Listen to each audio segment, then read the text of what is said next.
recording. So we have covered the truths of dukkha.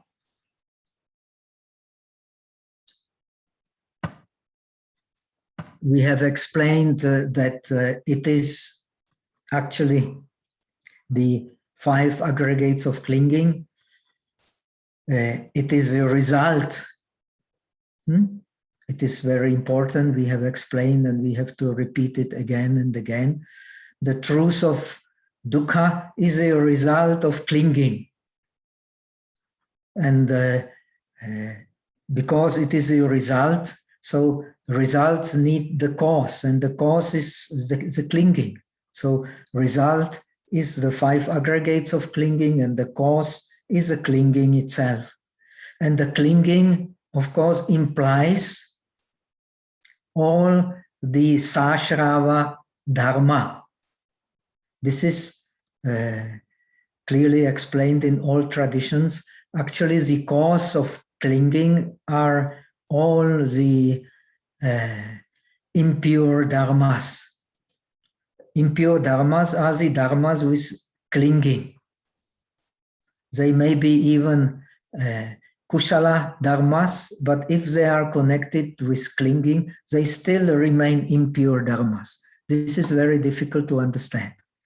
But so it is in the teaching of the disciples. We have explained that in the teaching of the disciples, the most important, the emphasis is given on the truth of suffering. So everything turns around the truth of suffering. If we practice meditation in any Theravada country, when you check the Visuddhimagga, the truth of suffering is explained by even 10 characteristics, the other truths by 5 and less. So the emphasis is on truth of suffering. It does not mean that we don't need to penetrate the other truths, but the truth of suffering is a key.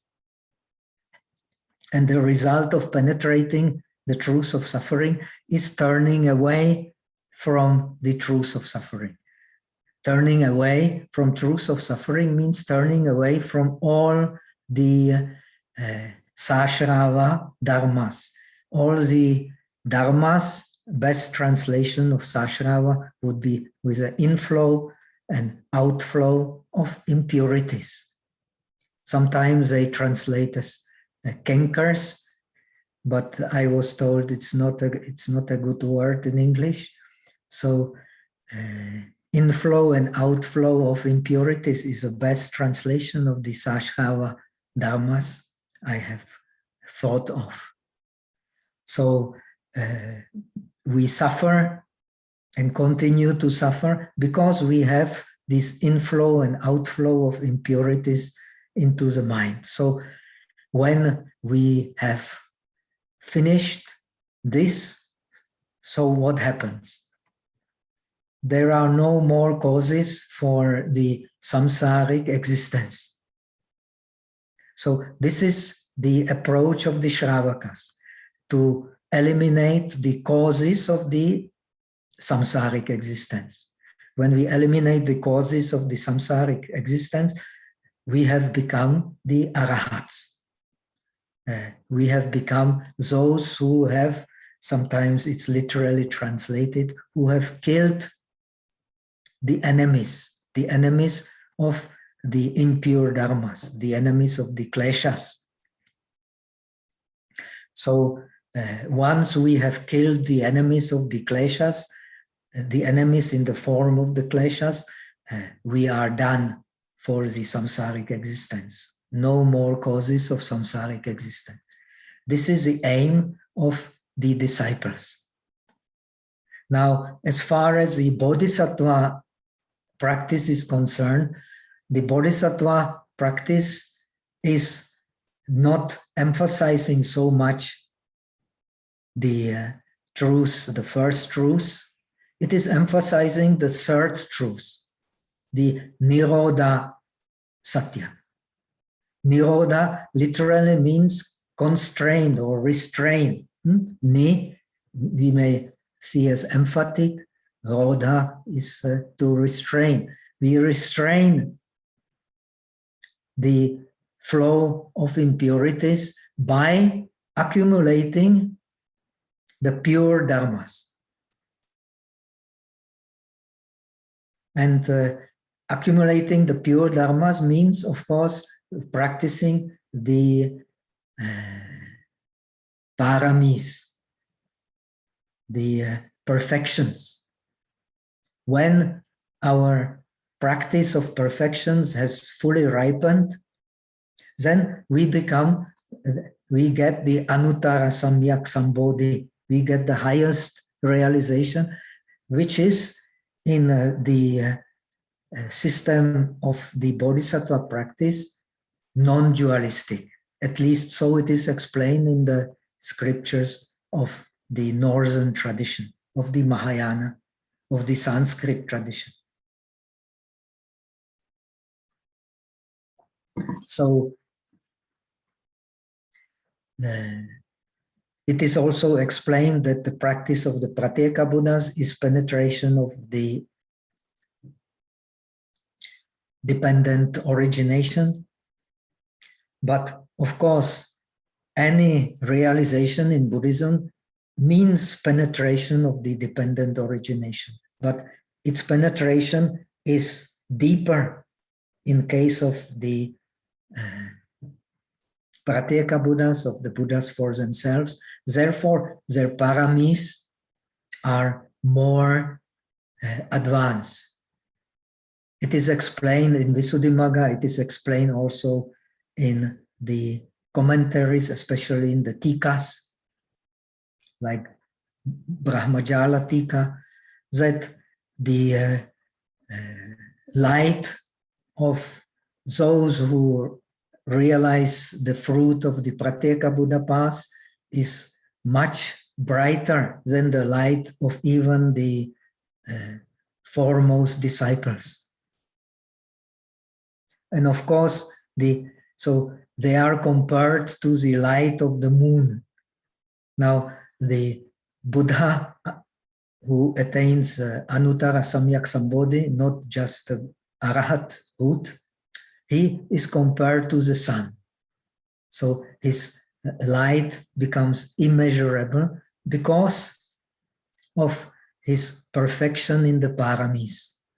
So rather than turning away from the suffering of samsara, the bodhisattva aims to continue accumulating the paramis as long as necessary in order to attain the perfection. And the perfection is called the Dharma Bodhi, the Dharmakaya. Dharmakaya is, as we have explained, the synonym of Tathata, of suchness. So the Anuttara Samyak Sambodhi, the highest enlightenment, is nothing but the state of suchness. The suchness, of course, is a non-dualistic emptiness.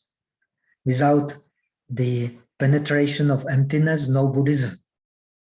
But this penetration of emptiness has to be non-dualistic if we intend to attain the highest.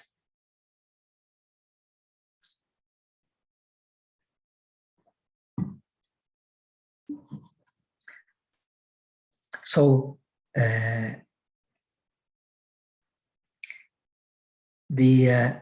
we come back to our second truth, which we have, I think, started. The second truth, this clinging or thirst, is generally in Buddhism explained as sneha. Sneha means moisture. So due to this moisture, like all plants die without the moisture, all beings die without the moisture. So also the impurities of the mind die when there is no moisture of clinging. This is very important to understand. So when there is moisture, there is a continuity. When there is no moisture, there is no continuity. But this moisture in the practice of the bodhisattvas is to be limited without the practice of nibbida, without the disenchantment from samsara. There is no real Buddhist or even yogic practice. Yogic practice, especially in Buddhism, presupposes the nirvana, the disenchantment from the samsaric existence. But this disenchantment can either lead to turning away from samsaric existence or lead to the accumulation of the positive potential for attaining the perfect state of suchness. So this is in case of the disciples, and we have explained the Kumarajiva is trained also just like Asanga, Nagarjuna, Vasubandhu in the teaching of the Shravakas, but they find the teaching of the bodhisattvas more attractive. And in case of Kumarajiva, he lives in the period where the so-called Hinayana and Mahayana were not yet strictly separated. In the same monastery, as Xuanzang points out, were living these two types of monks, some studying the Mahayana scriptures, some studying the Vaibhashika or scriptures, and they had no conflict, real conflict as yet. The conflicting situations evolved more or less after the Gupta period.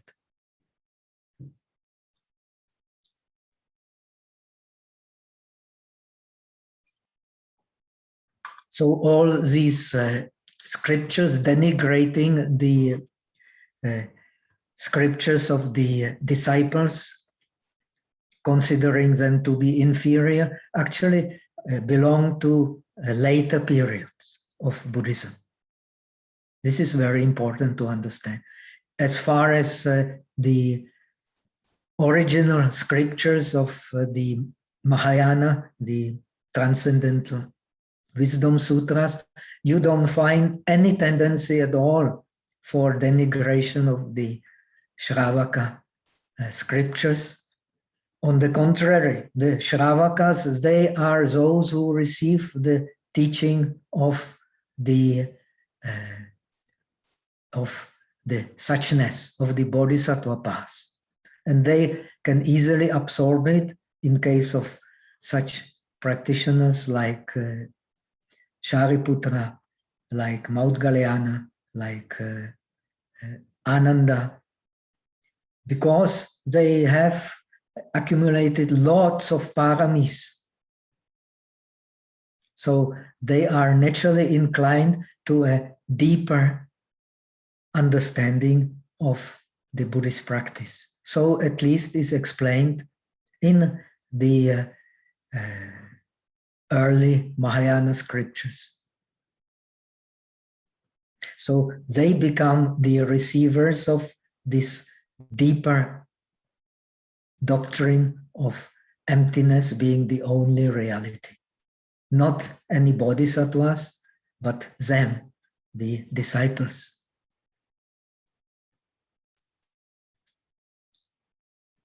And indeed, scholars like Stiramati, they consequently do not make any differentiation between the disciples who have paramis and the bodhisattvas. The Stiramati literally says the arahats are bodhisattvas, the bodhisattvas are arahats. And Asanga comes with the differentiation of the arahats who are non-defined, who can still turn due to certain causes, which he describes in detail, from the path of Shravaka to the path of the bodhisattva, and the Shravakas who are defined. They will never turn from the path of the arahat because they only interested to get away from the suffering of samsara. They're not interested to help others and remain in samsara. So we find this division among the disciples in the early period. And finally, with this division come many scriptures denigrating the practice of the Shravakas, which was not there in the early period of Buddhism. So because we are formed by the clinging, so when we cling to the kusala, we will be born in a superior state. When we cling to the akusala, we will be born in the inferior state. So in what state we shall be born depends on how we use this clinging. This is very important to understand. So we can use clinging.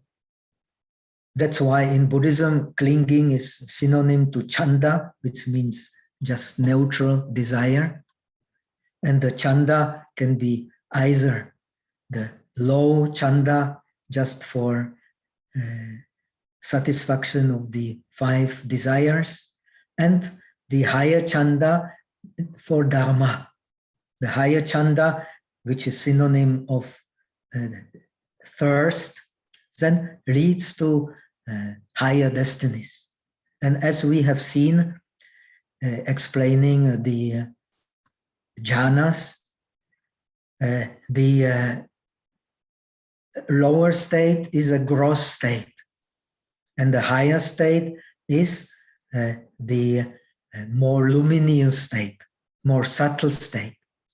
And you will find even in the scriptures of the Shravakas that the practice, Buddhist practice, is the practice of leaving the Daushtulyam, leaving the gross dharmas, and acquiring the prashrabdi, acquiring the more healthy dharmas connected with clarity, pliancy, and relaxation. The gross dharmas are always connected with stress of clinging, because the clinging brings the stress, nothing else. And the release of clinging brings brightness, relaxation, and pliancy, because there is no pliancy without relaxation and clarity. So Buddha explains, among others, the path of liberation through this logic. And how do we define this grossness, or this opposite of grossness, lightness? Of course, by our sensations. We have gross sensations, therefore we have gross mind, and we have subtle sensation, therefore we have subtle mind. Only subtle mind, the Buddha explains in various scriptures, only a subtle mind can understand nirvana. First, he understands nirvana, then he can realize nirvana. If we do not understand nirvana, we cannot realize nirvana. So that's why, in order to understand nirvana, nirvana as we will see, is the synonym of the wisdom. That is pratisamkhya nirodha, the restraint by wisdom. Pratisamkhya is the synonym of wisdom. So due to the wisdom, we approach the idea of lightness, the idea of smoothness, the idea of directness. We will see that in our scripture when Kumarajiva explains the advantages of penetrating the Four Noble Truths. They all more or less connected with the state of prashrabdhi, the pliancy. They are factors of the pliancy.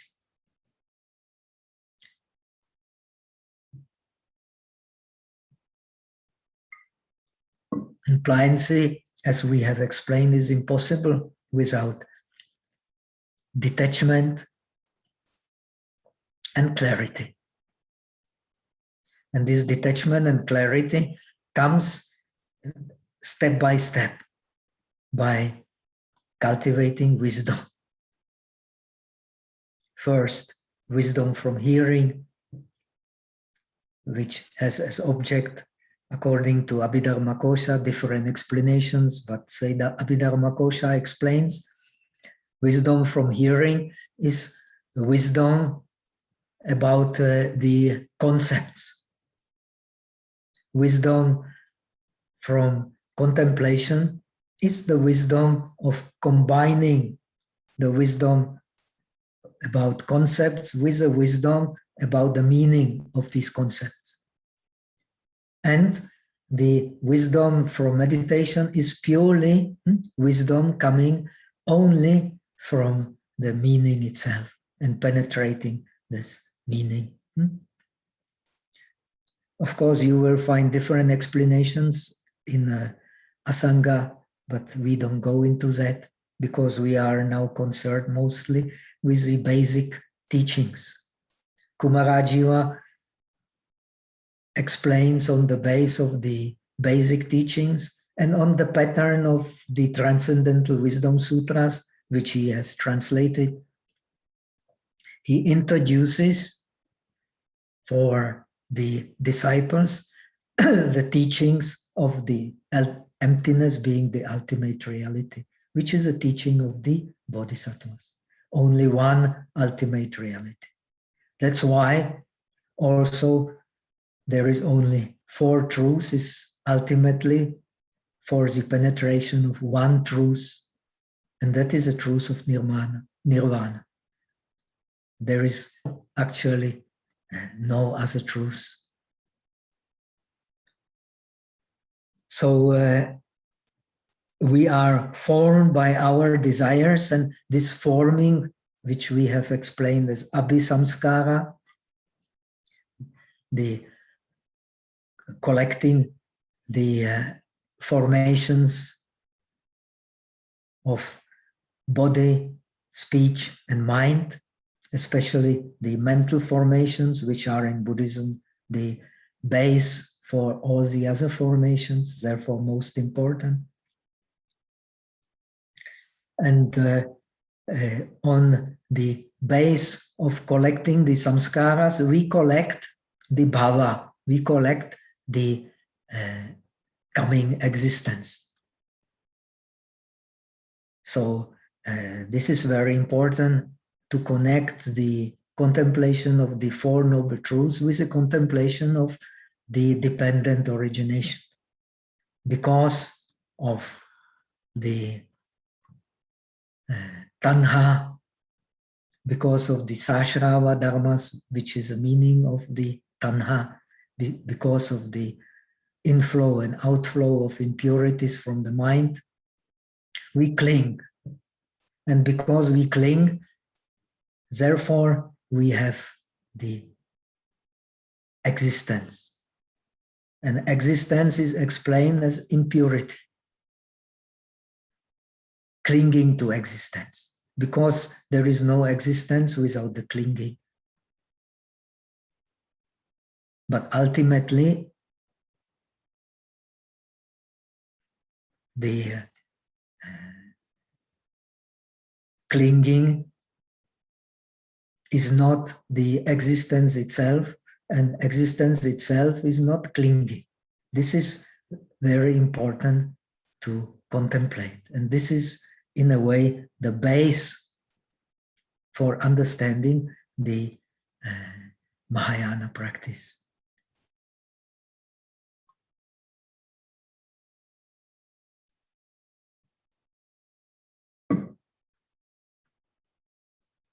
So we have truth of suffering, and we have the cause of truth of suffering. Always cause brings the effect. Similarly, for the following two truths, the cause, which is the path, brings the effect, which is nirvana. And nirvana is explained, especially in the northern tradition, in the Sanskrit tradition, as pratisamkhya nirodha, as the restraint of the defilements by wisdom. In beginning of the Abhidharmakosa, the Vasubandhu explained that there is no other way to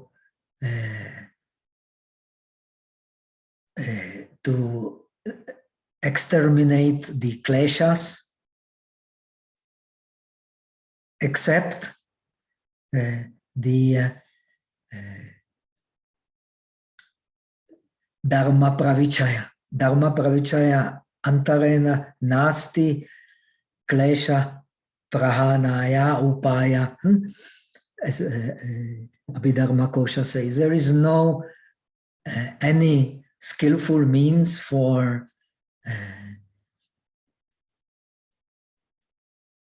ending the defilements except the wisdom. And wisdom here means analytical wisdom.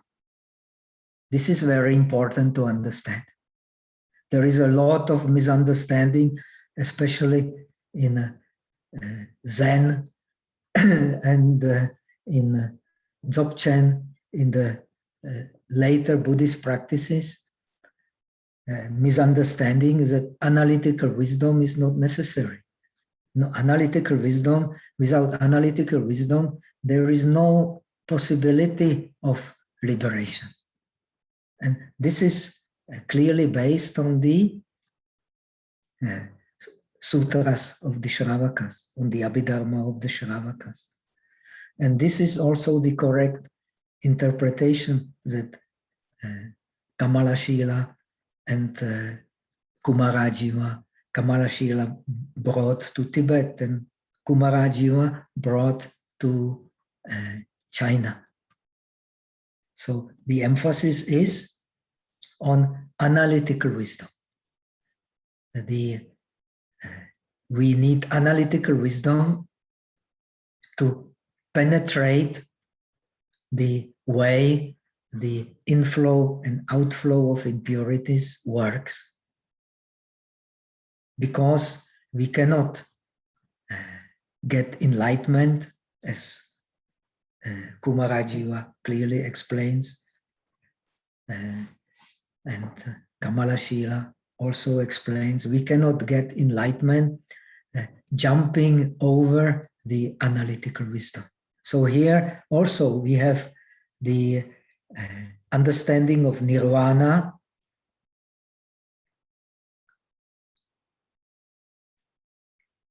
as the function of the analytical wisdom.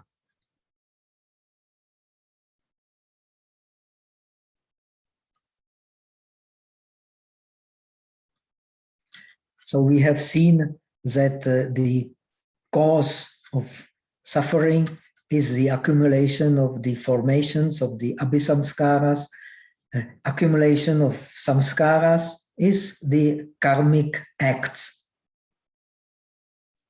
And the wisdom is what restrains this accumulation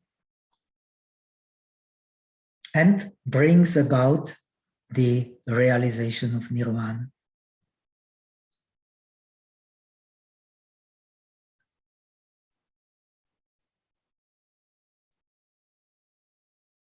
So when the causes and conditions, which are these sashrava dharmas, dharmas with inflow and outflow of impurities, is extinguished, that is nirvana. And nirvana is a separation from desires. Here, meaning, of course, from the kama chanda, but for the Shravakas, from all desires. It is the extinction of all defilements. It is permanent without change. In it, there is no birth, no aging, no disease, no death, no suffering, no separation from the loved ones. So these are the classical characteristics of suffering explained in the scriptures. And we see for Kumarajiva, the definition of nirvana is very, very similar or practically identical to that of the Theravada. It is the bliss, and it is also the cessation. Kayam viragam navam nati sambhavam virata chitta ayatike bhavasmin te kina bija avirulhi chanda. So this comes, the nirvana is the blowing of desires like a blowing of a lamp, but it is at the same time the bliss. And as Shariputra explains, it is a bliss of what? It is a bliss of not having desire, not having the dislike or hate, and not having ignorance. That state is bliss. In Tibetan tradition, they learn all four different understandings of nirvana. This is Vaibhashika understanding. The Sautrantika understanding is pure annihilation. Even in Theravada, until today, you will find scholars and practitioners understanding nirvana as total annihilation. This is still very common, but of course, it does not make much sense because nobody is practicing so hard to be annihilated. So that explanation is not very satisfactory. Then you have the Yogacara explanation and you have the Madhyamika explanation. We don't go into it now. But anyway, we can, the explanation of nirvana depends on the tradition. But ultimately, nirvana is the one truth. It is the only one real Dharma.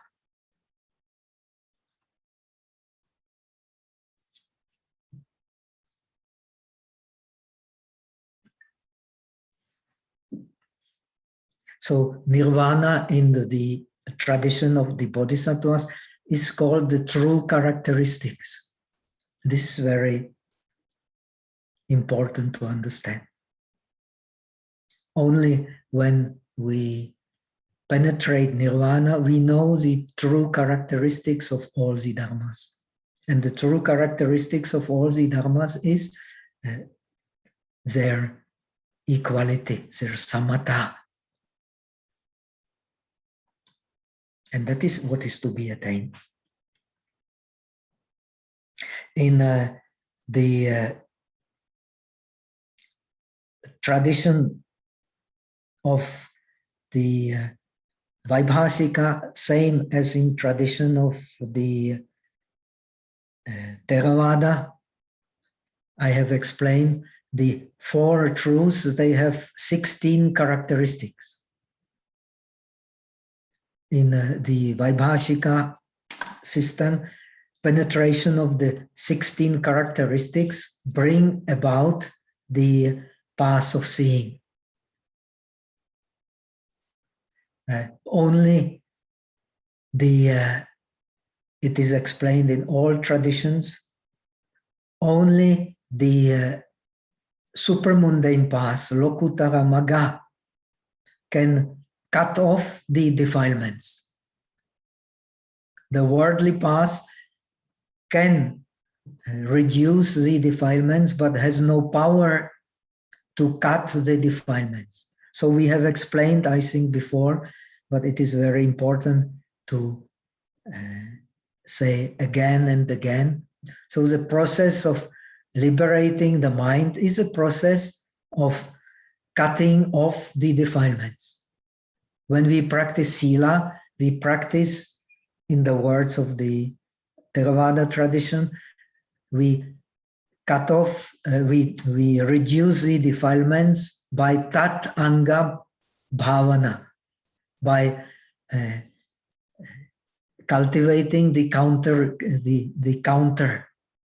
the opposites. Like by cultivating metta, we reduce the malice to practically minimum. By cultivating the asubha, we reduce the kama tanha to minimum. But we cannot cut it off. In order to cut it off, we have to practice samadhi and we have to practice vipassana, which is in Theravada and also in this tradition, it is a synonym of sampajanya. It is a synonym of awareness, of wisdom. They are in Theravada Abhidharma, also in the Abhidharma of the Vaibhashika, they are synonyms. Later, they start making differences. So, these 16, let us mention these 16 characteristics to be penetrated when we cultivate dukkha.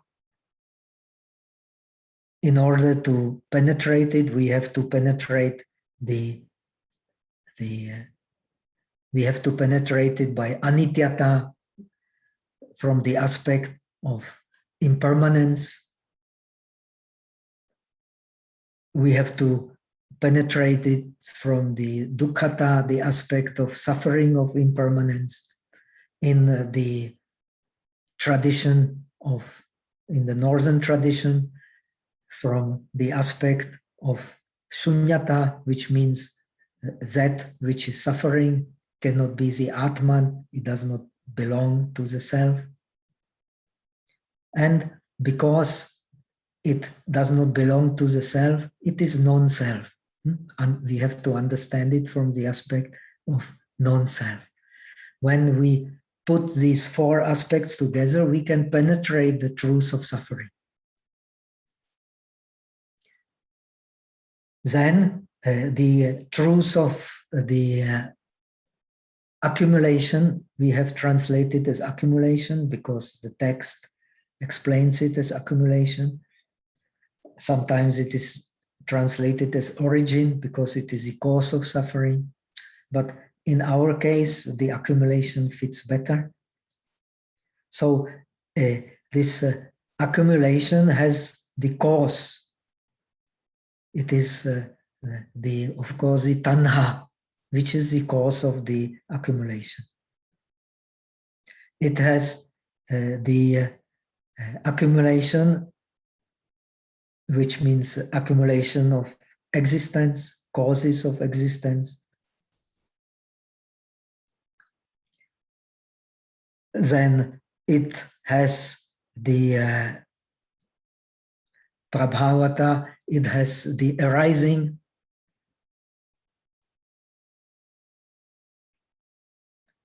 Because it leads to the arising, and it has the conditions. In Vaibhashika, they explain these conditions as the vikalpas, being the base for the conditions for accumulation. This is very important to understand.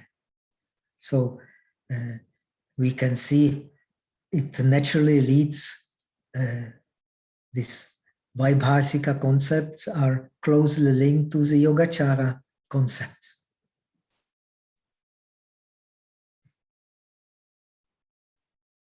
Not necessarily to the Theravada concepts. Then we come to the path. No, we come to the Nirodha. Nirodha is, as we have explained, we can explain as refraining or constraining. When we understand refraining of and constraining of the defilements of the inflow and outflow of impurities, then we will understand the peaceful, shantata. Then the peace, when we understand the peaceful, we will understand that which is superior, pranitata. Of course, the Nirodha is superior because it is most peaceful. And when we understand the peaceful, then we understand the Nirodha, the Nirvana, from the point of view of Nisaranata. Nisaranata means it leads away. It ends the state of suffering. Leads away from the state of suffering. And the path has also 4 aspects. It has the aspect of the path, because it is the path which leads to all these superior states.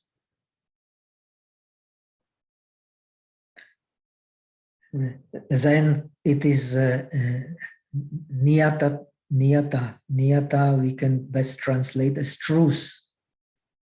It is a truth because it is as it is. It is suchness.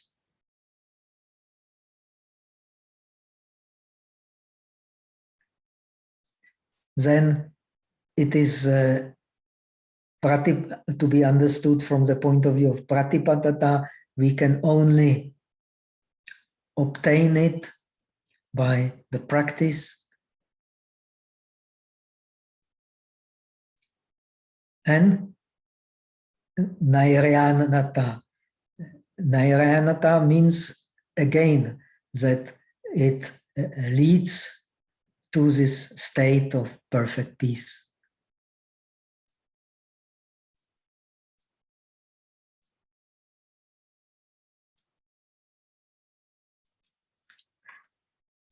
So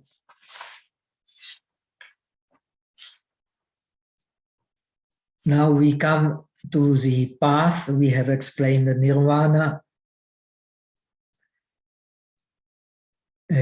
To attain nirvana, there is a path of skillful means. So the path of skillful means is the eightfold noble path. Only by cultivating this skillful means, which means the 37 in expansion, 37 causes of enlightenment, the bodhyangas. And the middle path has 3 parts, because the Buddhist teachings is based on the 3 shikshas. And these 3 shikshas become three teachings become one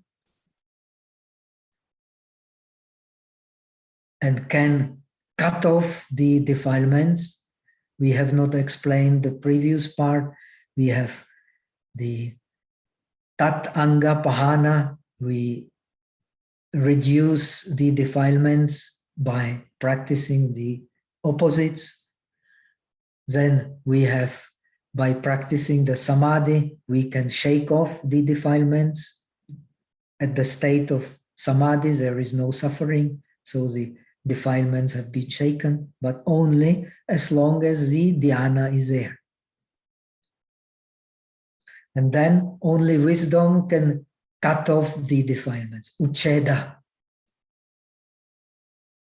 So similarly, these three teachings, which is the content of the Buddhist path, together, they can only appear united when there is the middle path. Otherwise, they will be separated. United, they become only at the moment of the middle path. At the moment of the middle path, they melt together into one positive state. This positive state, even so it lasts a short time, it completely makes a revolution into the way of thinking. Because after realizing the middle path, the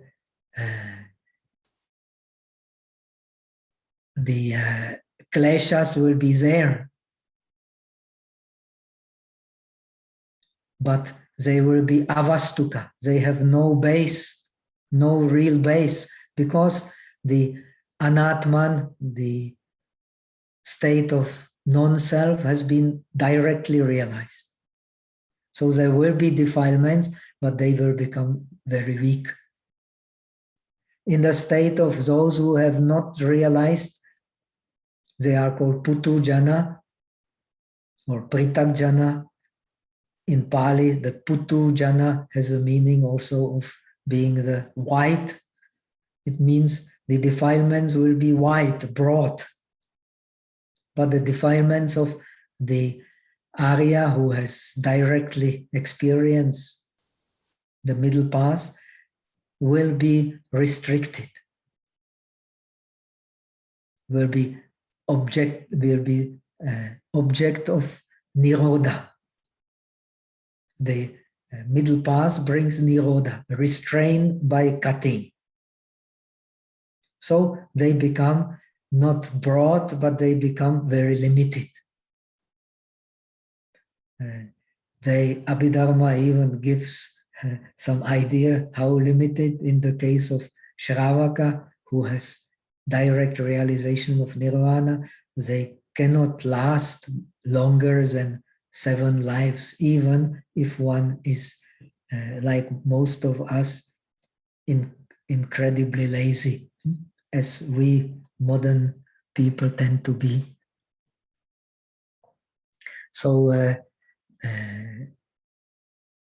the 3 learnings merge into one reality of the middle path at the moment of attaining the path and the fruit of the path. Those who are realized are different from those who are not realized, because those who are realized can at any moment can enter into the fruit of the path. If they are not realized, they cannot do it. Why? Because a middle path is a state of samadhi. This is very often misunderstood. Middle path is a state of the samadhi. You cannot experience nirvana without samadhi. And this samadhi makes such a deep impression in the mind that whenever one who has experienced this samadhi of nirodha he can recollect it anytime. It has, so to say, revolutionized the mind. And so this is why when enters the path, then the path will automatically lead to the end of the path, which is nirvana. So the middle path again has this part of refraining. When the middle path is attained, there cannot be any, even the slightest tendency to wrong speech, to wrong livelihood, to wrong activities. They disappear. And they are cut off at that moment. Then there will be samadhi. And the part of the samadhi has three sections, 3 parts, which is samadhi, which is virya, energy, and which is mindfulness.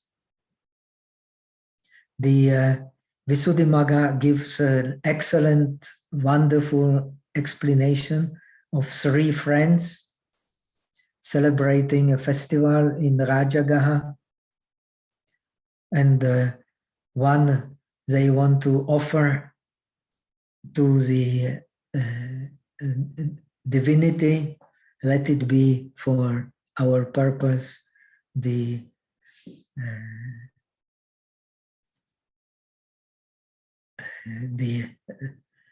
Pragya Paramita.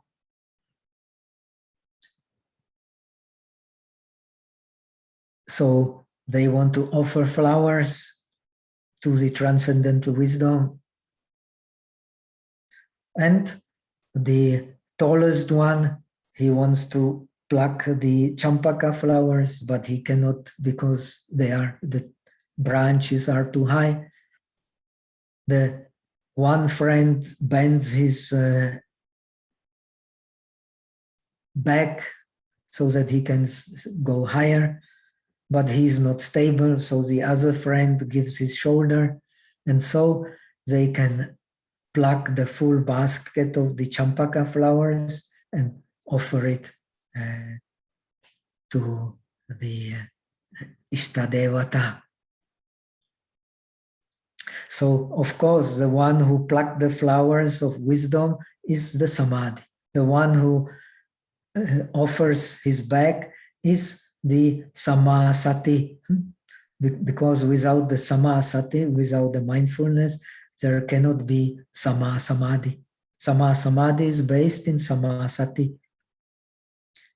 That means mindfulness without clinging,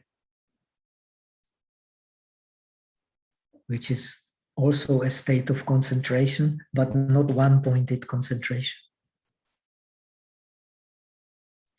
And then you have the virya. Virya is the one who gives the shoulder to support.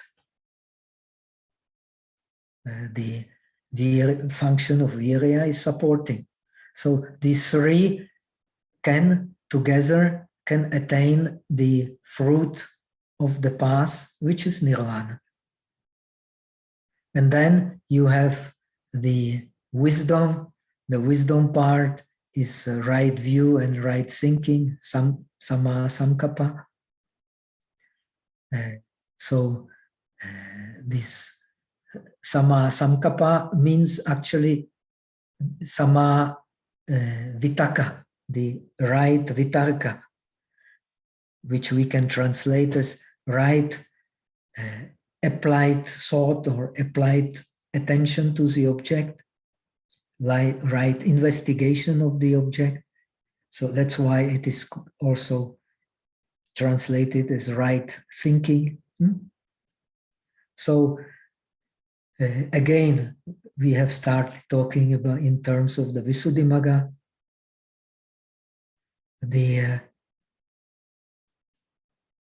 according to Visuddhimagga, the right view is like a mother who knows how to use the rupees to buy what she needs to buy with the coin that she uses to buy the marchun, with the silver. In the old times they were using silver. So she knows how to use it, what to buy. So it is a correct differentiation.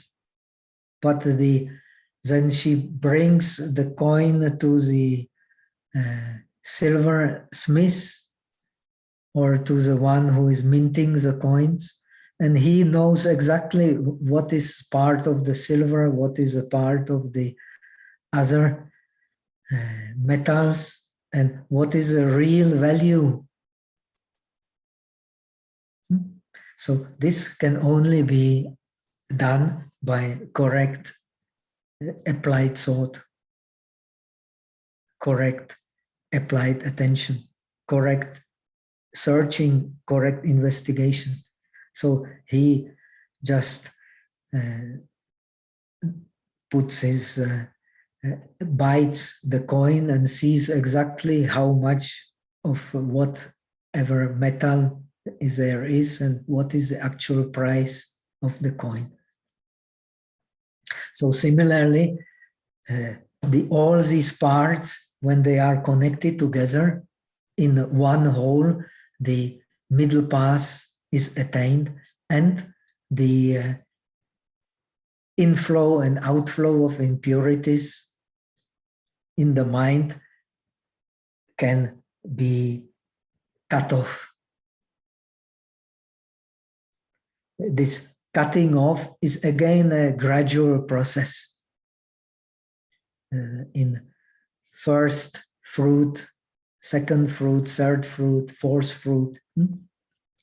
Generally, one goes through this process. In the case of a bodhisattva who practices the contemplation of the Nirodha Satya, this cutting off the defilements, complete cutting off the defilements, at least according to the theory of the disciples, happens in one moment spontaneously,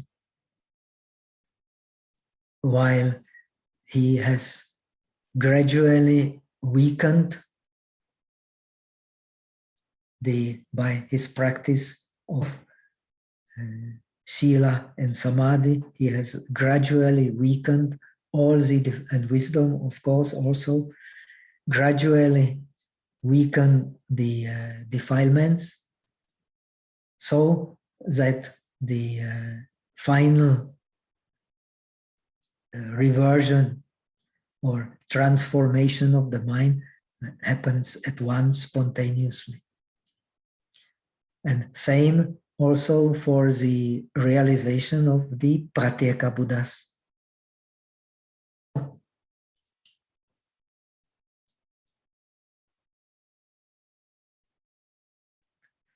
So the wisdom of the Shravaka, the right view and the right applied thought, is here explained as the ascertaining or understanding the Four Noble Truths.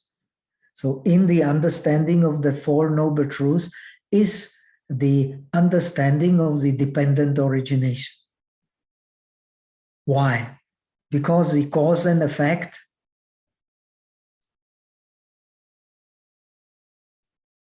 happen moment by moment. This is very important to understand. Cause and effect happen moment by moment, but it also happens in terms of mental processes, in terms of lifespans. So it dictates whole of our experience. So in the whole of our experience, in each and every moment, we, even so we don't see it, we experience the Four Noble Truths. We experience, as long as we are not arahats, we experience the suffering and the cause of suffering. We experience the path, because the path is the way the things are. All we experience are the processes.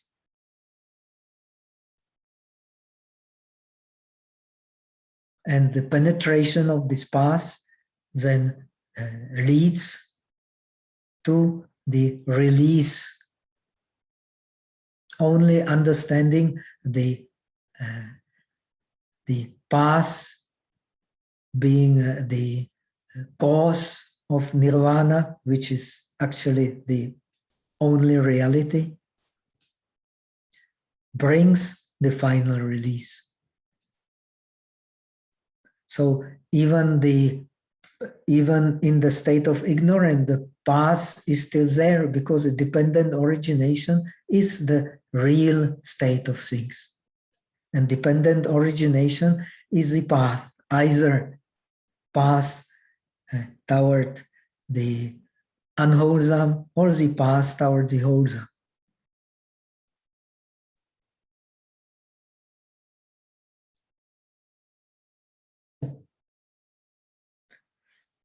So we have explained the Four Noble Truths, and this end of this passage,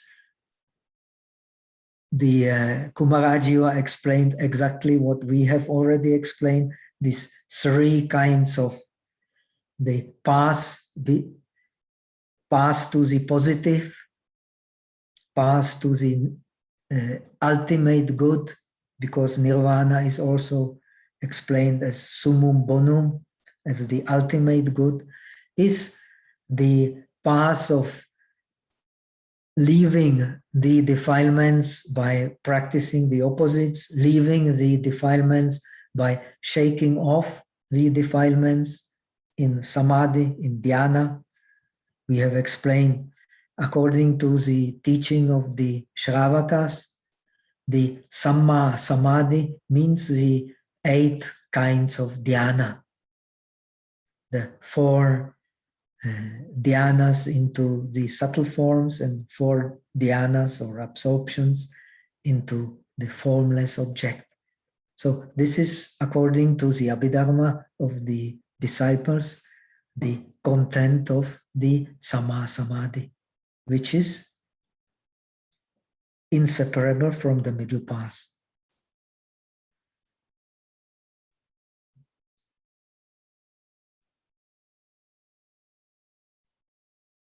So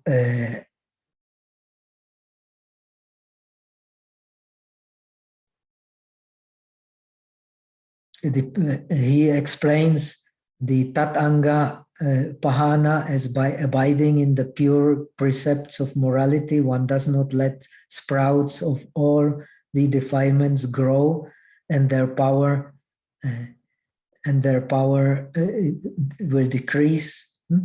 The samadhi component part of middle path can obstruct it like a great mountain or dam water, and the wisdom is able to uproot all the bases of defilements and completely revolutionize the mind. This is called ashraya paravriti, the overturning of the base. Of course, the base is clinging. And in the Mahayana tradition, this clinging is the alaya. Also, you will find in Theravada. Because we cling, our consciousness sticks. Alaya means sticking. Like the snow sticks to the Himalayas, the mind sticks to the object. What mind? The alaya mind. the mind with tanha. Now, in the Mahayana tradition, even the Madhyamikas, even so they don't accept existence of any real Dharma, they do not refute the usefulness of alaya. Alaya is very, very useful Dharma, but for Madhyamikas, nothing has a real existence, not even the alaya. So the alaya is the consciousness, because the base of our existence is consciousness, and consciousness can be with clinging, but consciousness can also exist without clinging. And that consciousness without clinging in the tradition of the Mahayana, it is the suchness.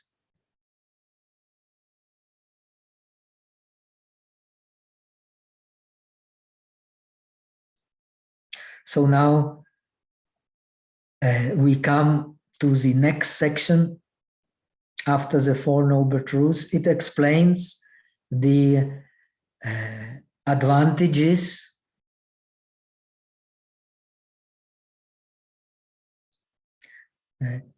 of what will happen, what advantages will the contemplation of the Four Noble Truths bring to those who practice the middle path. So, as we have seen, the marga means skillful means. Skillful means marga. And the skillful means is the method that has of penetrating the Four Noble Truths that has been explained. When one correctly practicing this method, do we still have a lot of time, or we finish here? I think one day this section, maybe we can do the next. So we will finish next time. I think the time is more or less over. 7, yeah, it is, yes. So we could Yeah. take questions and maybe this. We have surpassed the time, no? Already. It's all right. So let's leave it here, because it will be a little bit longer, this explanation, and it would demand some time. So we are ready to finish this section on the Four Noble Truths, to come to the practice of the supernatural powers. Yeah. And this is a very important, we see that I have mentioned before, the Four Noble Truths are purely explained from the perspective of the Shravakas, but the practice of the supernatural powers are explained from the point of view of the practice of the bodhisattvas. It is very important. Why? Because the Asanga explains, for example, in Yogacara Bhumi Shastra, the pleasure of the Shravakas is in Nirvana. And the pleasure of the bodhisattvas, he explains, is in practice of the shamatha. Is because through the practice of the shamatha, he can cultivate the supernatural powers and be of use to many, many beings. Without the supernatural powers, he will never be able to help so many beings to attain the other shore, as the Buddha did. So it all has a logic. And the supernatural powers, there are 6. Only the last one is the supermundane. The previous 5 are mundane supernatural powers. So they can be used, supernatural powers can be used to do a lot of evil. Only the powerful mind and mind of dhyana and supernatural powers is a powerful mind. There is no question of supernatural powers without the power of the mind. Power of the mind comes from continuous practice of dhyana, but without the supernatural power of attaining nirvana, these worldly powers can be misused, as for example Devadatta did, and those who have powerful mind can do many good things, but also many most terrible things, causing sufferings to many. So this is why they come after the Four Noble Truths, which is the object of the Vipassana. No Vipassana without the Four Noble Truths. Okay, so that much for today. Let us see if there are any questions.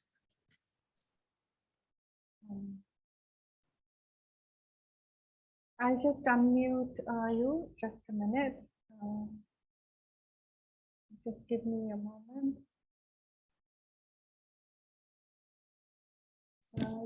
Doris, you can ask the question now,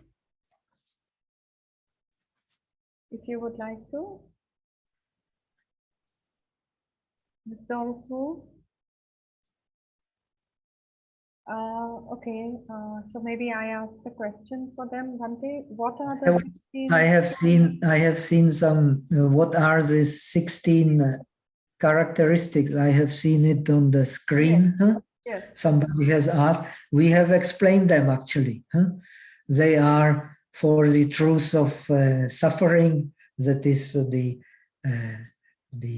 impermanence, the suffering of impermanence, the emptiness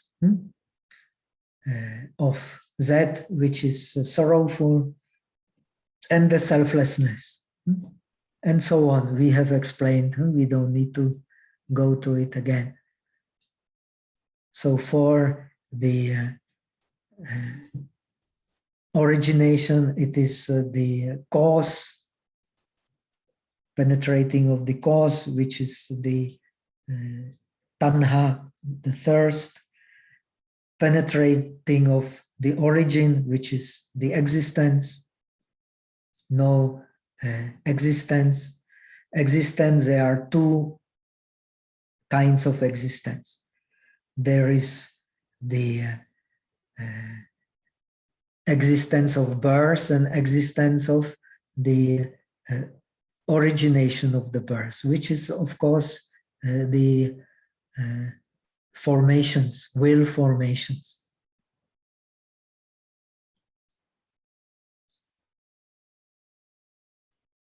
Then we have the birth itself. This accumulation brings the birth itself, upapati bhava, the birth in a new existence,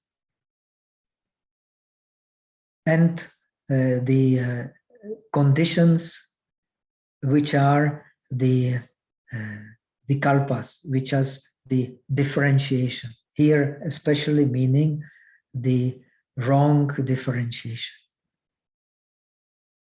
And so on. This nirodha, the cessation, is in order to penetrate, we have to understand what brings the constraint. That is aspect of restraining, the aspect of that which brings the constraint is peaceful, that which is peaceful, that is superior, and that what is superior leads to the final realization. And finally, the path. The path is the path because it leads to the real, and because it is truthful, it cannot be otherwise, and because it is based on obtaining by practice, and because it leads to the release. So these are the 16 characteristics linked to the contemplation of the Four Noble Truths. So the Four Noble Truths have these 16 characteristics. They are explained like this in Abhidharmakosa, in Vaibhashika.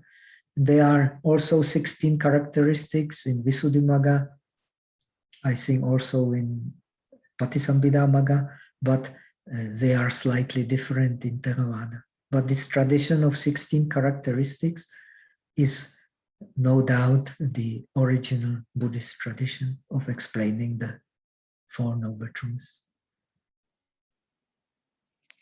Okay. Okay, thank you. Thank you. Does anyone else have any questions?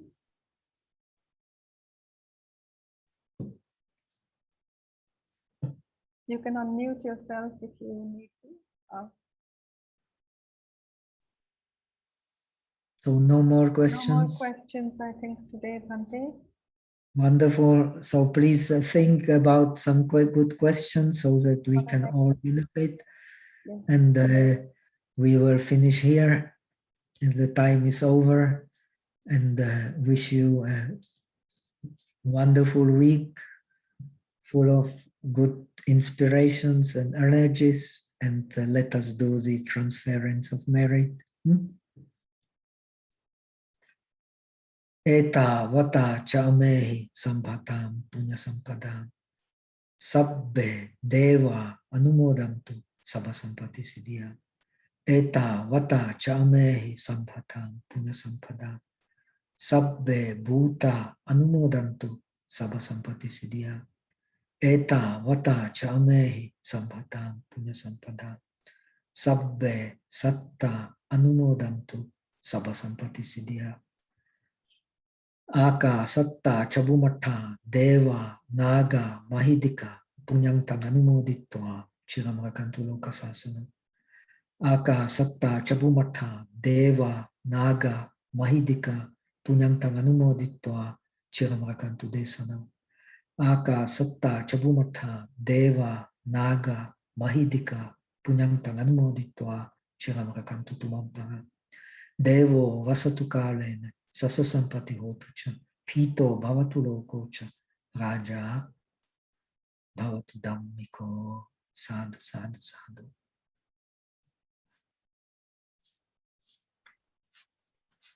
Thank you, Bhante.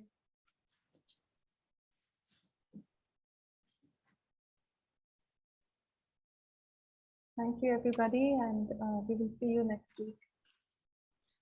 Okay. Thank you, everyone. Thank you. Okay, bye-bye. Bye-bye. So I give you